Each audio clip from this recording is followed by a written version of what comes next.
Hi there, this is Heather Peracchio, Registered Dietitian Nutritionist with UConn Extension. Buenos días, mi nombre es Heather Peracchio, soy una nutricionista registrada de parte de la Universidad de Connecticut del Departamento de Extensión.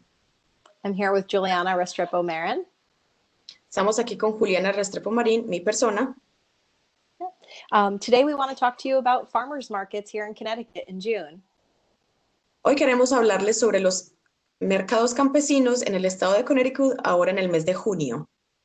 So here in June, we can find different vegetables available, such as asparagus, greens like lettuce, Swiss chard, cabbage, kale, and spinach. En estos momentos, los vegetales que podemos encontrar en temporada son los espárragos y algunos vegetales de hojas verdes como la lechuga, la acelga, el repollo, la col rizada y la espinaca. Yeah, we can also find things like fresh herbs, basil, oregano, parsley, and cilantro. También podemos encontrar hierbas frescas como la albahaca, el cilantro, el orégano y el perejil.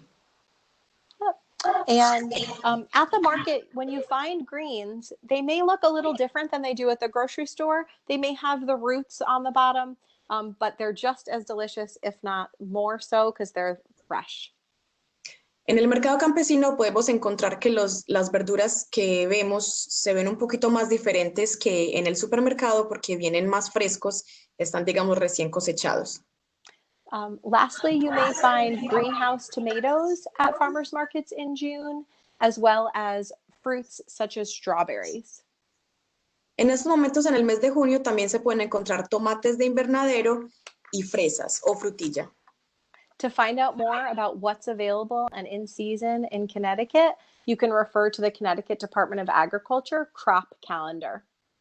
Para aprender más sobre los vegetales, verduras y frutas que estén en temporada, se puede referir al sitio web del Departamento de Agricultura y mirar el calendario de cosechas. Have a great day. Tengan un buen día.